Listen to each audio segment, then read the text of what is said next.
দেওয়া নিয়ামতের যদি আমরা হিসাব যদি করতে শুরু করি, আল্লাহর দেওয়া নিয়ামতের শুকরিয়া বান্দার পক্ষে আদায় করা সম্ভবপর হবে না। এই যে শীতকাল, এই শীতের সময় মানুষের ঠান্ডাটা বেশি লাগে, ঠিক কিনা? কি লাগে? ঠান্ডা লেগে যায়। এই ঠান্ডা থেকে মানুষের নিউমোনিয়া হয়ে যায়। যখন নিউমোনিয়া হয়ে যায়, মানুষের শ্বাস প্রশ্বাস অক্সিজেন নিতে মানুষের কষ্ট হয়, ঠিক কিনা? যখন অক্সিজেন নিতে তার কষ্ট হয়ে যায়, তখন ডাক্তারের শরণাপন্ন হয় কিনা? যখন ডাক্তারের শরণাপন্ন হয়ে যায়, তখন হয়ে থাকে অক্সিজেন দেওয়া হয়। আর যদি তার অবস্থা সংকটাপন্ন হয়ে যায়, তখন তাকে আইসিইউতে রাখা হয়, এনইসিইউতে রাখা হয় কিনা? কিসের জন্য? তার অক্সিজেন যেন চলাচল করে, ঠিক কিনা? এই অক্সিজেন নেওয়ার জন্য একটা মেশিনের ওয়েট কত জানেন? চিকিৎসা বিজ্ঞানীরা বলতেছেন যে অক্সিজেন যে মানুষের দেহের ভিতরে দেওয়া হয়, একটা অক্সিজেনের ওয়েট হয় 24 কেজি। কত কেজি? 24 কেজি। এটা কি মানুষের বানানো? কার বানানো? মানুষদের বানানো। কিন্তু আল্লাহ সুবহানাহু ওয়া তাআলা বলেন, এ বান্দা, আমি আল্লাহ সুবহানাহু ওয়া তাআলা তোমার অক্সিজেন গ্রহণ করার জন্য আমি আল্লাহ সুবহানাহু ওয়া তাআলা তোমার দেহের ভিতরে এমন একটা মেশিন সেট করে দিয়েছি, যে মেশিনটার ওয়েট হচ্ছে 1.3 কিলোগ্রাম। সুবহানাল্লাহ। কত গ্রাম? 1.3 গ্রাম। এবং তোমার এই দেহের ভিতরে আমি দুটা মেশিন ফিট করে দিয়েছিলাম। সুবহানাল্লাহ। কয়টা মেশিন? দুইটা মেশিন আল্লাহ আমার দেহের ভিতরে ফিট করে দিয়েছেন অক্সিজেন গ্রহণ করার জন্য। চিকিৎসা বিজ্ঞানীরা বলতেছেন যে যে মেশিনটা মানুষের তৈরি, এই মেশিনটা সর্বোচ্চ 5 লিটার পিওর অক্সিজেন তৈরি করতে পারে। কয় লিটার? 5 লিটার। 5 লিটার। কিন্তু আল্লাহর দেওয়া যে মেশিন, এই মেশিন দিয়ে তুমি প্রতি মিনিটে কমপক্ষে 7 থেকে 8 লিটার অক্সিজেন তোমার দেহের ভিতরে প্রবেশ করা। সুবহানাল্লাহ। কয় লিটার? 7 থেকে 8 লিটার। আর মানুষের বানানো যে মেশিন, এই মেশিনটা দিয়ে দিতে পারে কয় লিটার? 5 লিটার। এই মেশিনটার ওয়েট 24 কেজি। আর আল্লাহ আমার দেহের ভিতরে তৈরি করে দিয়েছেন 1.3 কিলোগ্রাম। সুবহানাল্লাহ বলবেন না? সুবহানাল্লাহ বলবেন না? সারাদিন যদি সিজদায় পড়ে থাকি, আল্লাহ দেওয়া এই নিয়ামতের শুকরিয়া বান্দার আদায় করে শেষ করা সম্ভব হবে না, ঠিক কিনা? আল্লাহ দেওয়ার শুকরিয়া কি আমরা আদায় করি? সিল্লাবান পরিপূর্ণভাবে আদায় করি? আদায় করি।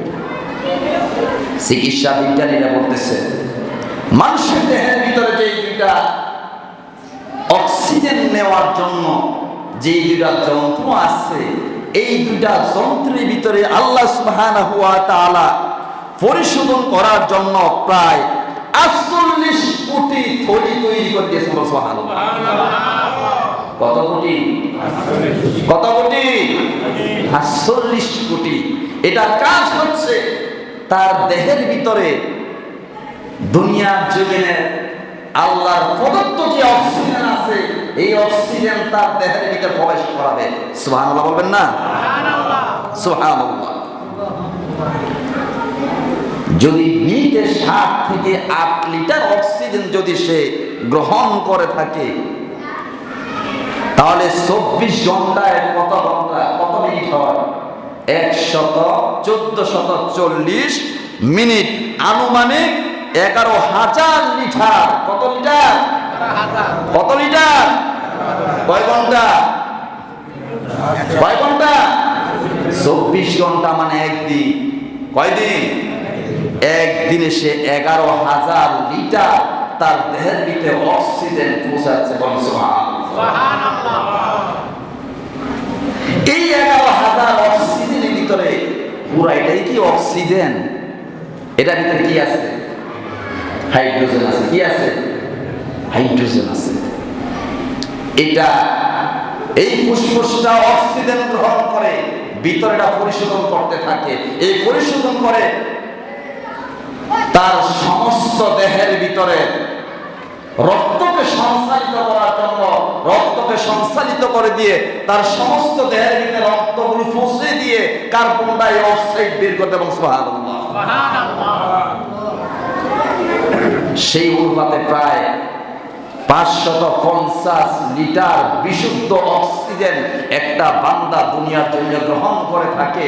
এবার একবার চিন্তা করেন, একদিনে যদি 550 লিটার অক্সিজেন যদি আমি আমার দেহের ভিতরে গ্রহণ করে থাকি, বলা হচ্ছে এই অক্সিজেনের দাম প্রায় 18 লক্ষ টাকা। কত? সিলেমান কত টাকা? বান্দা এবার তুমি এবার নিজেকে তুমি প্রশ্ন করতে থাকো, আল্লাহ সুবহানাহু ওয়া তাআলা দেওয়া যে নিয়ামত অক্সিজেন তুমি গ্রহণ করতেছো, আল্লাহ যদি তোমার কাছে বিনিময় যদি চেতেন, আল্লাহ যদি বিনিময় চেতেন, আমার মনে হয় না দুনিয়ার জন্য কারো পক্ষে বাঁচা সম্ভবপর হতো।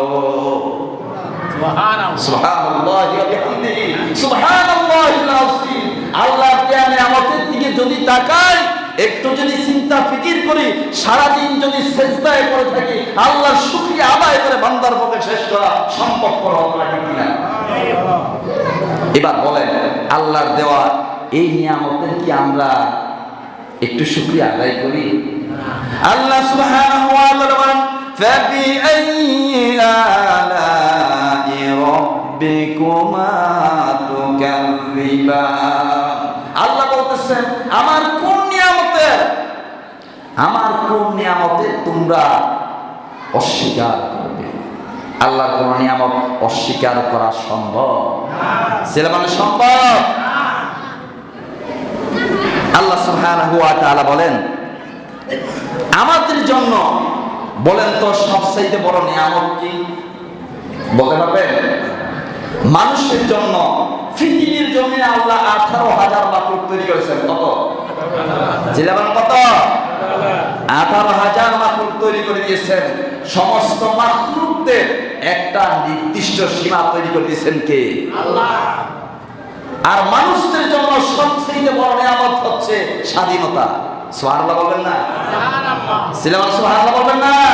সুবহানাল্লাহি ওয়া বিহামদিহি সুবহানাল্লাহিল আযীম। আমার মনে হয় মানুষের সবচেয়ে বড় নিয়ামত হচ্ছে তার ব্যক্তিগত স্বাধীনতা। সুবহানাল্লাহ। আল্লাহ আপনাকে স্বাধীনতা দিয়েছেন, মুখ দিয়ে কথা বলতেছেন, খাবার খাচ্ছেন। এবার যদি আমার একটা গৃহপালিত পশুর দিকে যদি তাকাই, আল্লাহ কি তার স্বাধীনতা দিয়েছেন? সিলাবার স্বাধীনতা দিয়েছেন? আল্লাহ তাদেরকে স্বাধীনতা দেন নাই। স্বাধীনতা দিয়েছেন কাদেরকে? আশরাফুল মাখলুকাত, সৃষ্টির শ্রেষ্ঠ জীব আল্লাহ আমাদেরকে তৈরি করেছেন, আমাদেরকে সবচেয়ে বড় নিয়ামত দিয়েছেন, আমাদেরকে আল্লাহ আমাদেরকে স্বাধীনতা দিয়েছেন। সুবহানাল্লাহ। আল্লাহ যে নিয়ামত দিয়েছেন, এই নিয়ামতের শুকর গুজার আমরা করতেছি না। করতেছি? সিলাবান করতেছি? আর আমাদের জন্য এটা তো হচ্ছে দুনিয়া এবং আখিরাতের কল্যাণের জন্য সবচেয়ে বড় নিয়ামত আল্লাহ আমাদেরকে দিয়েছেন মুহাম্মাদুর রাসূলুল্লাহ সাল্লাল্লাহু আলাইহি ওয়াসাল্লাম। অসংখ্য নবী পয়গম্বররা আল্লাহ দরবারে আরজি করেছিলেন, আমাদেরকে শেষ পয়গম্বরের উম্মত হিসেবে দুনিয়াতে পাঠাও। আচ্ছা বলেন তো, আমরা কি আল্লাহর কাছে দরখাস্ত করেছি? ছিলাম দরখাস্ত করেছি? আল্লাহ আমাদেরকে বিনা দরখাস্তে শেষ নবীর উম্মত হিসেবে আল্লাহ আমাদেরকে দুনিয়াতে পাঠিয়েছেন। এর চাইতে বড় নিয়ামত আর কি হতে পারে? সুবহানাল্লাহ সুবহানাল্লাহ। আল্লাহ বলেছেন, ওয়া মা আরসালনাকা ইল্লা রাহমাতান লিল আলামিন। আমি আপনাকে প্রেরণ করেছি মানুষদের জন্য, গোটা বিশ্বের জন্য রহমত স্বরূপ। সুবহানাল্লাহ। কি স্বরূপ? রহমত স্বরূপ। কি স্বরূপ? রহমত স্বরূপ। এই যে এতক্ষণ বললাম অক্সিজেনের কথা, অক্সিজেন দেয় কে? আল্লাহ। কিসের মাধ্যমে দেয়? গাছের মাধ্যমে। কিসের মাধ্যমে? গাছের মাধ্যমে। গাছের পাতা ছিঁড়েছেন, আল্লাহ নবী তাকে শিক্ষা দিয়েছেন, একটা চুল ধরে কি করছেন? টান দিয়েছেন। সুবহানাল্লাহ বলবেন না? কি করেছেন? একটা চুল ধরে টান দিয়েছেন, যে তুমি যেমন কষ্ট পেয়েছো, তুমি গাছ থেকে একটা পাতা ছিঁড়েছো, এই গাছটা কষ্ট পেয়েছে, অতএব পূজা যাচ্ছে এটা গাছের জন্য। আল্লাহ নবী রহমত ছিল। বল সুবহানাল্লাহ। সুবহানাল্লাহি ওয়া বিহামদিহি সুবহানাল্লাহিল আযীম। আল্লাহ নবীর জীবনে অসংখ্য মুজিজা রয়েছে, অসংখ্য মুজিজা, প্রায় 3000-এর ঊর্ধ্বে মুজিজা আল্লাহ নবীর জীবনে হয়েছে। সুবহানাল্লাহ। কত হাজার? সিলাবান কত হাজার? 3000-এর ঊর্ধ্বে আল্লাহ নবীর মুজিজা রয়েছে। এর ভিতরে বড় একটি মুজিজা হচ্ছে আল্লাহর সাথে কি করা? সাক্ষাৎ করা। সুবহানাল্লাহ বলবেন না? সুবহানাল্লাহি ওয়া বিহামদিহি সুবহানাল্লাহিল আযীম। আল্লাহ সুবহানাহু ওয়া তাআলা পবিত্র কোরআন কারীমে ইরশাদ করেন, সুবহানাল্লাযী আসরা বি'আবদিহি লাইলাম মিনাল মাসজিদিল হারাম লাইলাম মিনাল মাসজিদিল হারাম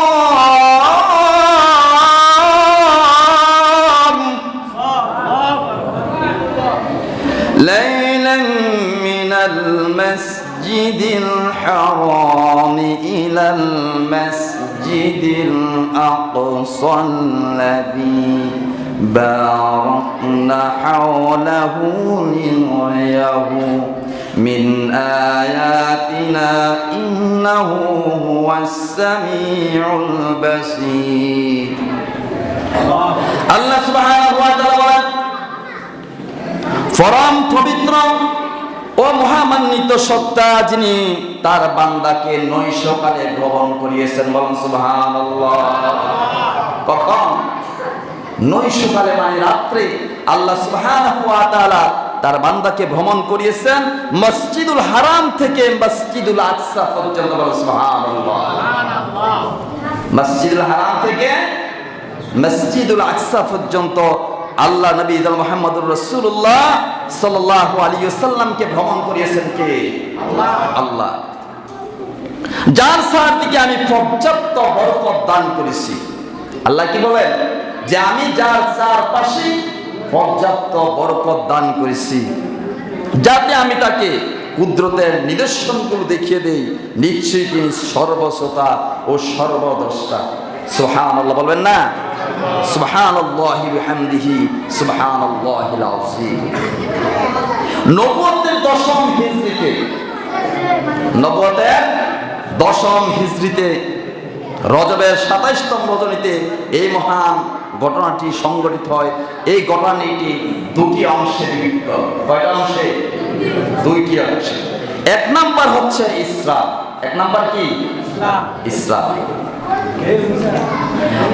আল্লাহ নবী ওই রাতে তার চাচাতো বোন উম্মে হানি বিনতে আবি তালিবের ঘরে মতান্তরে কাবা চত্বরে আল্লাহ নবী নিদ্রা ছিলেন, ঘুমিয়েছিলেন। আল্লাহর নির্দেশে হযরত জিবরাইল আলাইহিস সালাম এবং তার সাথে হযরত মিকাইল ও হযরত ইসরাফিল আলাইহিস সালামকে আল্লাহ সুবহানাহু ওয়া তাআলা পাঠালেন। এসে আল্লাহ নবী মুহাম্মদুর রাসূলুল্লাহ সাল্লাল্লাহু আলাইহি ওয়াসাল্লামকে জাগ্রত করলেন। জাগ্রত করে আল্লাহ নবীকে তাদের আগমনের হেতু জানালেন। অতঃপর আল্লাহ নবী মুহাম্মদুর রাসূলুল্লাহ সাল্লাল্লাহু আলাইহি ওয়াসাল্লামকে নিয়ে জমজমের কূপের কাছে নিয়ে শুইয়ে দিয়ে সিনা মোবারক থেকে তারা কলব বের করলেন। কলব বের করে জমজমের পানি দিয়ে কলবকে ধৌত করে আল্লাহ সুবহানাহু ওয়া তাআলার আদেশ ক্রমে পবিত্র পানি দিয়ে ধুয়ে দুই কাঁধের মাঝখানে নবুয়তের সিল মেরে আল্লাহ নবীকে মহাশূন্যের ভ্রমণে উপযোগী করে বুরাকের উপর বসিয়ে বুরাকে যাত্রা শুরু করার জন্য নির্দেশ দিয়ে দেন। বলেন সুবহানাল্লাহ।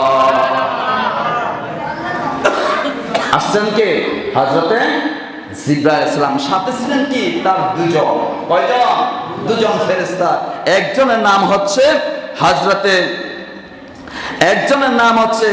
হযরতে ইসরাফিল, আরেকজনের নাম হচ্ছে হযরতে মিকাইল আলাইহিস সালাম। কয়জন ফেরেশতা? তিনজন ফেরেশতা আসলেন।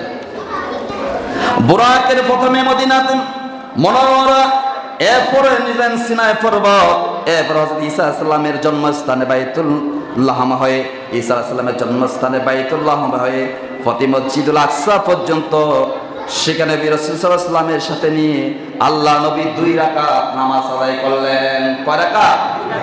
কয় রাকাত নামাজ? 2 রাকাত নামাজ আদায় করলেন।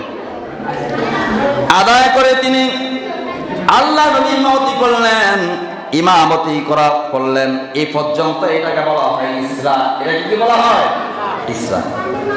যখন আল্লাহ নবী ইসরা অবস্থায় ছিলেন, আল্লাহ নবী মুহাম্মদুর রাসূলুল্লাহ সাল্লাল্লাহু আলাইহি ওয়াসাল্লামের নাকে এমন একটা ঘ্রাণ আসলো, জিজ্ঞাসা হলো, ভাই জিবরাইল, এটা কিসের ঘ্রাণ? জিবরাইল বলেন, ইয়া রাসূলুল্লাহ, ওগো আল্লাহ নবী, এই ঘ্রাণটা হচ্ছে ফেরাউনের কন্যার চুল আশ্রয়কারী ব্যক্তির। এটা হচ্ছে গান, যে এত সুন্দর একটা গ্রাম, এই গ্রামটা কিসের? জিবরাইল বললেন, ইয়া রাসূলুল্লাহ, ওগো আল্লাহর নবী, এটা হচ্ছে ফেরাউনের কন্যার পরিচারিকা মাসি, তার সুগন্ধি। বলেন সুবহানাল্লাহ। ফেরাউনের কন্যার চুল পরিচর্যাকারী সেই মাসিটা এই সুগ্রাম আছে। আল্লাহ নবী বলেন, ভাই জিবরাইল, এর মর্তবা কি? কেন এত সুন্দর ঘ্রাণ আসছে?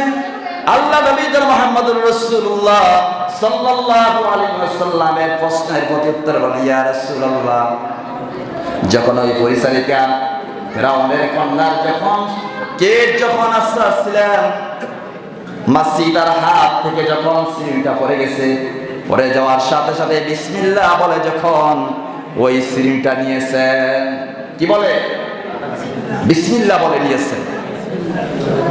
কি বলে নিয়েছেন? বিসমিল্লাহ। অতএব এই ইসলাম থেকে আমাদের শিক্ষা হচ্ছে, কোন কাজ শুরু করার আগে কি বলতে হবে? সিলাবান কি বলতে হবে? আলোচনা করব, আপনারা শুনবেন, মজা নেবেন, এটাই না যে অমুক হুজুরে এত সুন্দর আলোচনা করছে, ওনার গলার কণ্ঠ এত সুন্দর না। আমি আলোচনা শুনেছি, এই আলোচনা থেকে আমাকে শিখতে হবে এবং আমল করতে হবে। আজকে আমাদের আলোচনা থেকে আমরা 1 নাম্বার শিখে নিলাম কি? আমাদের সমস্ত কাজের শুরুতে কি বলতে হবে? কি বলতে হবে? বিসমিল্লাহির রহমানির রহিম। বলে যত কাজ আছে সমস্ত কাজ শুরু করব কি দিয়া? বিসমিল্লাহির রহমানির রহিম। দেখেন, আমাদের সামনে অসংখ্য জনসভা হয় কিনা? সিলেবানো হয় কিনা? বিগত 16-17 বছর আমরা দেখেছি অনেক জনসভা হয়েছে, অনেক মিছিল মিটিং হয়েছে। ওই সমস্ত জনসভার ভিতরে তাদের যে নেতারা আছে, কর্মীদের উদ্দেশ্যে কোনদিন খারাপ কথা বলেছে? সিলাবান খারাপ কথা বলেছে? খারাপ কথা বলে নাই। তাদের মঞ্চে উঠেই তাদের কর্মীর উদ্দেশ্যে বলা হতো, তোমরা টেন্ডারবাজি করবা না, তোমরা মদ খাবে না, জুয়া খেলবে না। ভালো কথাই বলতেন কিনা? সিলাবান বলতেন কিনা? আমার কথার প্রতি উত্তর দিতে হবে। যদি প্রতি উত্তর না দেন, আমার কথা বলতে ভালো লাগবে না। তাদের এই জনসভার ভিতরে, এই বক্তব্যের ভিতরে তাদের ভালো কথাই থাকতো। সিলাবান কি কিনা? ভালো কথাই থাকতো।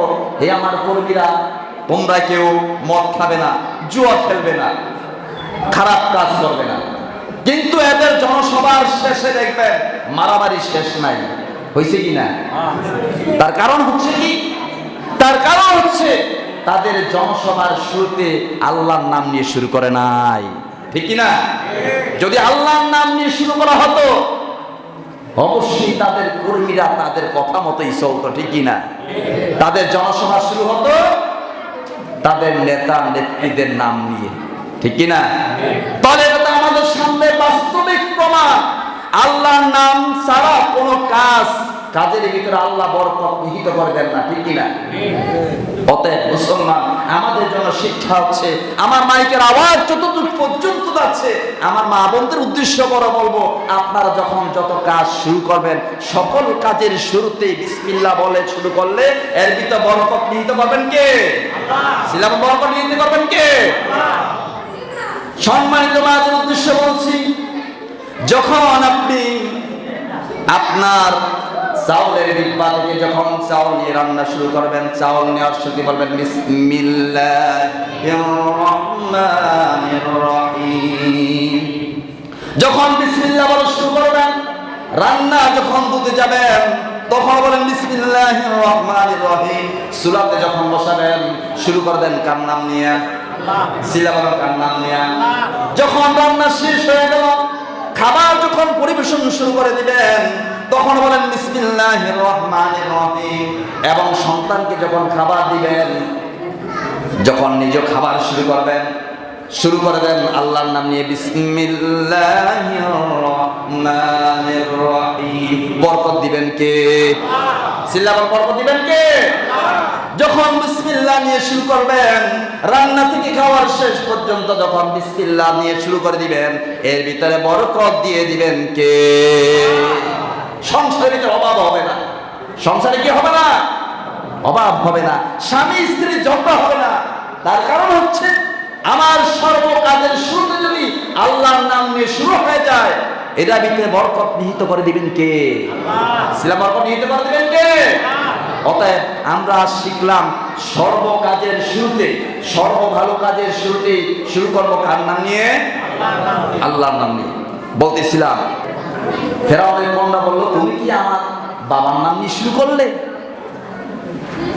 বা সীতা বললেন, না, আমি তোমার বাবার নাম নিয়ে শুরু করি নাই।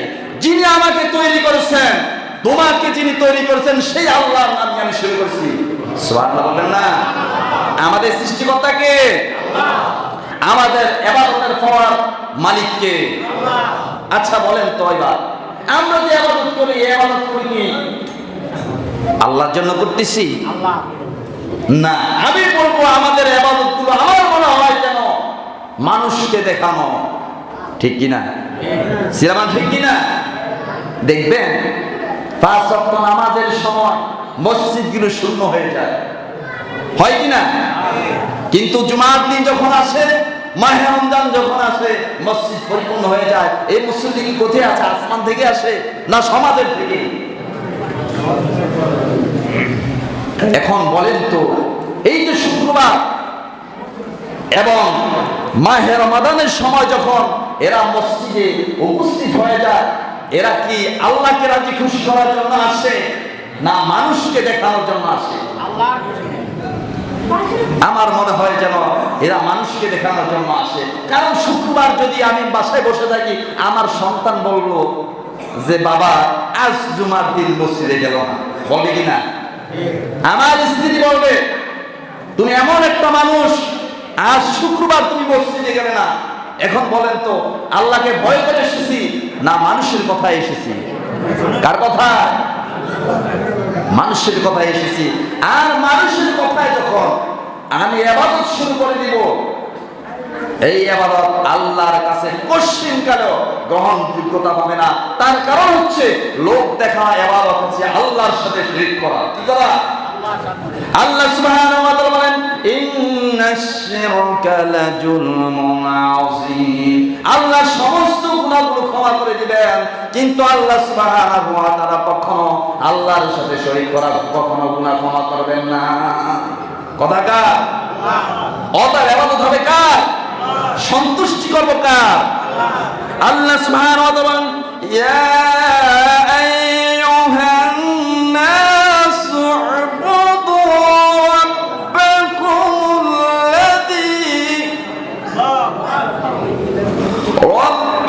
রাব্বাকুমুল্লাযী খালাকাকুম ওয়াল্লাযীনা মিন ক্বাবলিকুম লাআল্লাকুম তাত্তাকুন। সুবহানাহু ওয়া তাআলা বলেন, হে মানুষ জাতি, তোমরা তোমাদের প্রতিপালকের ইবাদত করো, যিনি তোমাদেরকে ও তোমাদের পূর্ববর্তী মানুষগুলোকে সৃষ্টি করেছেন। কে? আমাদের সৃষ্টিদাতা কে? আল্লাহ। যাতে তোমরা কি হও? মুত্তাকি হও। আল্লাহ বলতেছেন, আল্লাযী জাআলা লাকুমুল আরদা ফিরাশান ওয়াস সামাআ বিনাআন ওয়া আনজালা মিনাস সামাআ। আল্লাহ সুবহানাহু ওয়া তাআলা বলেন, আল্লাযী জাআলা লাকুমুল আরদা, আমি আল্লাহ সুবহানাহু ওয়া তাআলা এই পৃথিবীটাকে তৈরি করে দিয়েছি। আমি আল্লাহ সুবহানাহু ওয়া তাআলা তোমাদের জমিনকে প্রশস্ত করে দিয়েছি। ফিরাশান ওয়াস সামাআ, এবং এই জমিনে বিনাআন ওয়া আনসালা মিনাস সামাই মা, আমি জমিনের ভিতরে আমি আল্লাহ সুবহানাহু ওয়া তাআলা পানি বর্ষণ করতে। বলেন সুবহানাল্লাহ। সুবহানাল্লাহ। পানি বর্ষণ করেন কে জমিনে? আল্লাহ। না, যখন পানির প্রয়োজন হয় আমরা পানি নামিয়ে নিয়ে আনি। দেখেন ক্যালিফোর্নিয়া কি লেগেছে? আগুন লেগেছে। কি লেগেছে? আগুন লেগেছে। এটা আল্লাহর গজব। এটা কি? আল্লাহর গজব। কারণ তারা মুসলমান এবং ইহুদিদের ভিতরে ঝগড়া লাগানোর মাস্টার মাইন্ড হচ্ছে তারা, ঠিক কিনা? আল্লাহ ছাড় দেন কিন্তু ছেড়ে দেন না। আল্লাহ একটা সময় তাদেরকে অবকাশ দিয়েছে, কিন্তু আল্লাহ ছেড়ে দিয়েছেন? তাদের সমস্ত ফায়ার সার্ভিস, সমস্ত সব কিছু একত্রিত করো, আগুনকে নিবাইতে পারে নাই। আল্লাহর গজব যখন আসবে কারো সাধ্য নাই এই গজব থেকে। আল্লাহ যতক্ষণ পর্যন্ত রহমত বর্ষণ না করবে ততক্ষণ পর্যন্ত এই গজব থেকে পরিত্রাণ পাওয়ার কারো কোনো সাধ্য নাই, ঠিক কিনা? অতএব আল্লাহ বলতেছেন, এরে বান্দা, আমি তোমাদেরকে যে পানি বর্ষণ করি এটা কি তোমরা নিজেরা নামিয়ে নিয়ে আনো? আমি আল্লাহ বর্ষণ করি। পানি বর্ষণ করেন কে? সিলাম পানি বর্ষণ করেন কে? এই পৃথিবীর জমিনটা 4 ভাগের 1 ভাগ হচ্ছে মাটি। কয় ভাগ? আর 3 ভাগ হচ্ছে কি? সুবহানাল্লাহ বলবেন না? সুবহানাল্লাহ।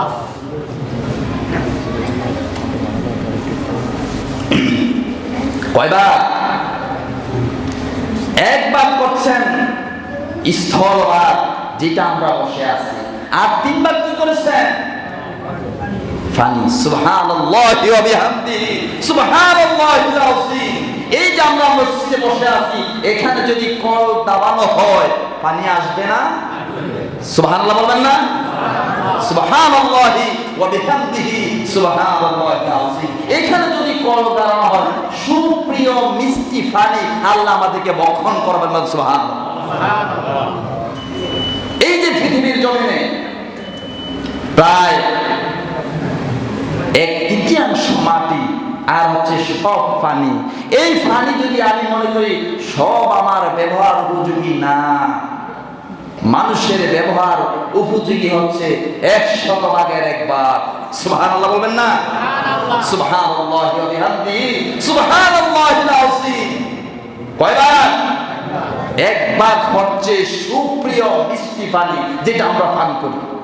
কিয়ামত পর্যন্ত, দুনিয়ার শুরু লগ্ন থেকে কিয়ামত পর্যন্ত আল্লাহ সুবহানাহু ওয়া তাআলা মানুষগুলারে এই সুপ্রিয় 1% পানি পান করে মানুষগুলারে বাঁচিয়ে রাখছেন। বল সুবহানাল্লাহ। 1 ভাগ পানি দিয়া, কয় ভাগ? 1 ভাগ পানি দিয়া কত মানুষ আসছেন, আবার কত মানুষ যাবেন কিয়ামত পর্যন্ত, যার গণনা করা মানুষের পক্ষে সম্ভবপর হবে না। বলে সুবহানাল্লাহ। মানুষ যখন আদমশুমারি হয় একরেট কথা বলে, কি বলে? আনুমানিক। কি বলে? আনুমানিক। আল্লাহ এত সংখ্যক মানুষকে আল্লাহ নিয়ামত ফলাচ্ছেন, পানি মাত্র 1%। কয় পাচ্ছেন? 1% সুপ্রিয় মিষ্টি পানি আল্লাহ খাওয়ায় তোমাদের বাঁচায় রাখছেন। আর 1% হচ্ছে কি তোমার ব্যবহারযোগ্য, আমরা যে কাপড় কাচ্ছি, বৃষ্টির পানি, নদীর পানি। সুবহানাল্লাহ বলবেন না? আর 1% হচ্ছে তরল পদার্থ যেগুলো খনিজ সম্পদ আমরা মনে করি তেল, কি তেল। সুবহানাল্লাহি ওয়া বিহামদিহি সুবহানাল্লাহিল আযীম কয় পার্সেন্ট হয়েছে? কয় পার্সেন্ট? 3%। আর 97% হচ্ছে লবণাক্ত। সুবহানাল্লাহ বলবেন না? কত পার্সেন্ট? 97% হচ্ছে লবণাক্ত। আল্লাহ তোমার 1% পানি দিয়া, এই নিয়ামত দিয়া তোমারে আল্লাহ বাঁচায় রাখছেন। আল্লাহ কুদরতি পায়ে সিজদা দিতে তোমার এত কষ্ট হয়, ঠিক কি না? সিলামান ঠিক কি না? আল্লাহ বলতেছেন وأنزل من السماء ماء فأخرج به من الثمرات رزقا لكم فلا تجعلوا لله أندادا وأنتم تعلمون। আমি তোমাদের এই পানি বর্ষণ করে তোমাদের জীবিকা জন্য ফলমূল উৎপাদন করে থাকি। বলুন সুবহানাল্লাহ। আমরা তো মনে করি যে বীজ বপন করে আসছি এতেই ফল হয়ে গেছে। এই যে বীজ বপন করা পর্যন্তই আমার দায়িত্ব শেষ। এই বীজ বপন থেকে অঙ্কুরিত করার পর্যন্ত, ফল আসা পর্যন্ত এর পরিচর্যা করতেছেন কে? আল্লাহ। সুবহানাল্লাহ বলবেন না? না বাসায় গিয়ে বলবেন সুবহানাল্লাহি ওয়া বিহামদিহি সুবহানাল্লাহিল আযীম। এত সুন্দর আল্লাহর দেয়া নিয়ামতের রিজিক বক্ষণ করতেছি, একই মাটি থেকে বিভিন্ন প্রকার ফল আল্লাহ আমাদের বক্ষণ করছেন। সুবহানাল্লাহ। আল্লাহ বলতেছেন আমি তোমাদেরকে এই জমিন থেকে তোমাদের ফল উৎপাদন করে আমি তোমাদেরকে বক্ষণ করাচ্ছি। অতএব শুনে রাখো, তোমরা জেনে শুনে কাউকে আল্লাহর সাথে শরীক করো না। আমরা প্রতিনিয়ত আল্লাহর সাথে কি করাচ্ছি? অংশীদারিত্ব করাচ্ছি না? প্রতিনিয়ত আমাদের মধ্যে এমন কথা বের হয়ে যায় যার কারণে শিরক হয়ে যায়। কি হয়ে যায়? যেমন অনেক ঠান্ডা পড়েছে, শিখবেন যা বলতেছি পালন করার চেষ্টা করব ইনশাআল্লাহ। আমরা অনেক সময় প্রচন্ড যখন শীত পড়ে যায়, মরার শীতটাও বলে কিনা নাউযুবিল্লাহ, এটা বলা যাবে না। এটা বলা যাবে? মরার রৌদ্রটাও, মরার বৃষ্টিটাও বলা যাবে না। আল্লাহর সাথে কি হবে? শিরক হয়ে যাবে। বৃষ্টি বর্ষণ হচ্ছে আল্লাহর তরফ থেকে একটা রহমত। এটা কি? দুনিয়ার জমিনে 4টা জিনিস মানুষের জন্য আল্লাহ রহমত বর্ষণ করেন। 1 নাম্বার হচ্ছে কন্যা সন্তান। এটা আল্লাহর একটা রহমত। কিন্তু কন্যা সন্তান হইলে অনেকের মুখ একবার বেজার হয়ে যায়। আল্লাহ নবী মুহাম্মদুর রাসূলুল্লাহ সাল্লাল্লাহু আলাইহি ওয়াসাল্লাম বলেন, যার একটি কন্যা তার একটি জান্নাত, যার 2টি কন্যা তার 2টি জান্নাত। যার যতগুলো কন্যা সন্তান আল্লাহ সুবহানাহু ওয়া তাআলা তার জন্য ততগুলো জান্নাত তৈরি করে রেখেছেন। সুবহানাল্লাহ। কন্যা সন্তান কি? আল্লাহর রহমত।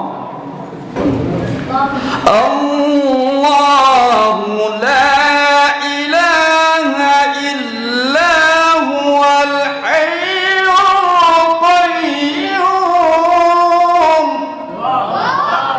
আল্লাহ সুবহানাহু ওয়া তাআলা বলেন, আমি এমন একজন আল্লাহ, আমার তন্দ্রা নাই, আমার কোনো ঘুম নাই, আমি চিরস্থায়ী এবং আমি চিরঞ্জীব। বলুন সুবহানাল্লাহ।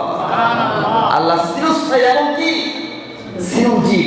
আল্লাহ আছেন এবং থাকবেন। যদি মনের ভিতরে এই প্রশ্ন এসে যায় যে আল্লাহ একজন আছেন, আল্লাহর আগে কি ছিল, এর আগে কি ছিল, যদি এরকম কোন প্রশ্ন এসে যায় তাহলে বোঝা যাবে এটা বয়ানেজ দিচ্ছেন কে? শয়তানে। কে দিচ্ছেন? শয়তান। সাথে সাথে বলতে হবে লা হাওলা ওয়ালা কুওয়াতা ইল্লা বিল্লাহ। আল্লাহ বলতেছেন আল্লাহু লা ইলাহা ইল্লা হুয়াল হাইয়ুল কাইয়্যুম। আমি এমন একজন আল্লাহ, আমি আছি, আমি থাকবো, আমি চিরস্থায়ী, আমি চিরঞ্জীব। লা তা'খুযুহু সিনাতুন ওয়ালা নাওম। আমাকে ঘুম স্পর্শ করে না। আল্লাহকে কি ঘুম স্পর্শ করে? মুসা আলাইহিস সালামের ভিতরে যখন এই প্রশ্নটা কত হয়ে গেলেন, যে আল্লাহ বলতেছেন তিনি চিরস্থায়ী, তিনি চিরঞ্জীব, তিনি ঘুমান না। মনে প্রশ্ন আসে না? যখন মুসা সালামের কাছে যখন প্রশ্ন এসে গেল, আল্লাহ মুসাকে ডাক দিলেন, ও মুসা, তোমার কি মনে এই প্রশ্নটা এসেছে? মনে রাখবেন নবীগণ কখনো তাদের মুখ দিয়ে মিথ্যা বলে না। যখন মুসাকে প্রশ্ন করা হলো, মুসা বললেন, আল্লাহ আপনি যে ঘুমান না, এটা কেমন করে সম্ভব? আল্লাহ বলেন, ও মুসা, তোমার হাতে একটা ডিম নিয়ে দাঁড়াও। তাফসীরে বর্ণনা করেন, হয় ডিমটা হয় এক গ্লাস পানি নিয়ে মুসাকে আদেশ দিন আল্লাহ দাঁড়ানোর জন্য। যখন হয় একটা ডিম অথবা একটা গ্লাস দিয়ে যখন মুসা সাল্লাম দাঁড়ালেন, আল্লাহ সুবহানাহু ওয়া তাআলা তার ভিতরে একটা প্রশান্তির ঘুম তার ভিতরে দিয়ে দিলেন। সুবহানাল্লাহ। যখন মুসা সাল্লাম ঘুমিয়ে গেলেন, প্রশান্তি ঘুমের কারণে যখন তার হাত থেকে ডিম অথবা গ্লাসটা পড়ে ভেঙে গেল, মুসা সালাম জাগ্রত হয়ে বিতৃষ্ণিত হয়ে সে ভীত হয়ে গেলেন, কাঁপতে লাগলেন যে আল্লাহ আমাকে আদেশ করেছে, আল্লাহর আদেশটা আমার অমান্য হয়ে গেল, আমার হাত থেকে পড়ে ভেঙে গেল। আল্লাহ আওয়াজ দিলেন, মুসা ভয় পেও না, আমি তোমাকে শুধু শিখাচ্ছি, তোমাকে শুধু বোঝাচ্ছি, যদি আমি আল্লাহ ঘুমিয়ে যাই তাহলে এই পৃথিবীটা কি হয়ে যাবে? ধ্বংস হয়ে যাবে। আর মূলত কথা হচ্ছে, আমি যে দুনিয়ার জন্য আমাদেরকে বান্দাকে তৈরি করেছি, এই বান্দা কখন তিনি আমাকে ডাকেন? সুবহানাল্লাহ বলবেন না? কখন তিনি আমার বান্দা আমার কাছে কোন আরজু নিয়ে তার হাতগুলো পাতবে? আমি এত সুন্দর স্ট্রাকচার দিয়ে, এত সুন্দর বডি দিয়ে আমি তাদেরকে তৈরি করেছি, কখন তিনি আমার আল্লাহর ইবাদত করার পরক্ষণে আমার কাছে কোন জিনিস দিয়ে তারা আবদার করে, আমি কিভাবে গোবাই? সুবহানাল্লাহ বলবেন না? সুবহানাল্লাহি ওয়া বিহামদিহি সুবহানাল্লাহিল আযীম। অথবা আল্লাহ বলতেছে, আমার কোনো ঘুম নেই। লাহু মা ফিস সামাওয়াতি ওয়া মা ফিল আরদ। আসমান এবং জমিনের মালিক কে? আর তো বলেন সিল্লাহ, আসমান ও জমিনের মালিক কে? আল্লাহ। এবার ফেরাউন যখন মাসিহকে ডেকে বললেন, তুমি নাকি বলেছো একজন রব আছে, সে বলল হ্যাঁ একজন রব আছেন, তিনি হচ্ছেন কে? আল্লাহ। যখন ফেরাউন তার মুখ দিয়ে এমন কথা শুনলেন, শোনার সাথে সাথেই বললেন, একটা আগুনের কুণ্ডলী বানাও। আদেশ দিলেন, আগুনের একটা কুণ্ডলী যখন বানালেন, বানিয়ে তার সন্তানগুলোকে এই আগুনের ভিতরে যখন নিক্ষিপ্ত করলেন, সর্বশেষ ছিল তার দুধ পানকারী ছোট একটা সন্তান। মনে করেছিল এই ছোট সন্তানকে আনার পর মনে হয় তার ভিতরে কি আসবে, একটু মায়া মমতা আসবে, সে মনে হয় না আর আল্লাহকে আল্লাহ বলে ডাক দিবে, সে আমার কি মানবে? নাউজুবিল্লাহ বলবেন না? যখন তার দুধ পানকারী সন্তানকে যখন নিয়ে আনলেন, আনার সাথে সাথে তার ভিতরে যখন একটা মায়া মমতা ঢুকে গেল সন্তানের প্রতি, সন্তানের জবান খুলে দিলেন কে? সিল্লাহ বলেন কে? সন্তান যখন জবান খুলে দিলেন, বললেন, মা তুমি তার কথায়, আমার ভালোবাসায় তুমি সিক্ত হয়ে যেও না। মা তুমি যে আল্লাহকে আল্লাহ বলে স্বীকার করেছো, সে যদি আগুনের ভিতরে নিক্ষেপ করে তুমি নিক্ষিপ্ত হয়ে যাবেন। সুবহানাল্লাহ। কারণ এই দুনিয়াটা হচ্ছে অল্প সময়ের জন্য, নিশ্চয় দুনিয়ার শাস্তি থেকে পরকালীন জীবনটা খুবই নগণ্য। সুবহানাল্লাহ।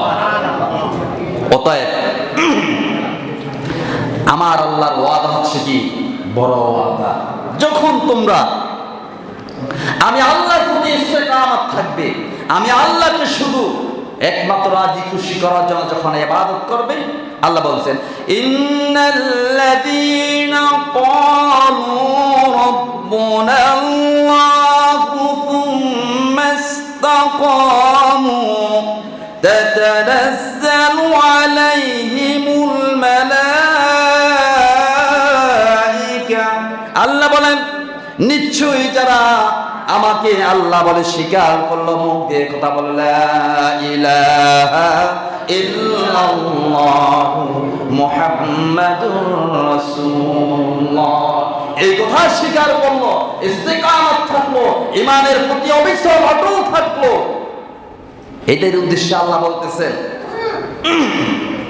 সুম্মা ইসতাকামু তাতানাজ্জালু আলাইহিমুল মালায়েকা, আল্লাহ এদের জন্য আসমান থেকে ফেরেশতা নাজিল করতে বলেন। সুবহানাল্লাহ সুবহানাল্লাহি ওয়া বিহামদিহি সুবহানাল্লাহিল আযীম। ফেরেশতার সংখ্যা কি জানি? অসংখ্য অসংখ্য অগণিত ফেরেশতা আল্লাহ জমিনে তৈরি করে দিয়েছেন। সুবহানাল্লাহ। تتنزل عليهم الملائكة ألا تخافوا ولا تحزنوا وأبشروا بالجنة التي كنتم توعدون। আল্লাহ বলতেছেন যখন সে আমার উপর অবিচল রাস্তা যখন রাখবে, আমি আল্লাহ সুবহানাহু ওয়া তাআলা তাদের জন্য আমার আসমান থেকে তাদের জন্য ফেরেশতা নাজিল করে দেব। সুবহানাল্লাহ। ফেরেশতারা এসে তখন বলতে থাকে লা তাখাফু ওয়া লা তাহজানু, তোমাদের কোনো ভয় নেই, তোমাদের কোনো চিন্তা নেই। ওয়াবাশশির, আর তোমাদের জন্য সুসংবাদ, তোমরা শুনে রাখো, বিল জান্নাতিল্লাতী কুনতুম তুআদুন, তোমাদের জন্য আল্লাহ বরাদ্দ করে দিয়েছেন আল্লাহ জান্নাত। বলুন সুবহানাল্লাহ সুবহানাল্লাহি ওয়া বিহামদিহি সুবহানাল্লাহিল আযীম। আল্লাহ ওয়াদা কখনো বরখলাফ করেন? সিলেবাস আল্লাহ ওয়াদা বরখলাফ করেন?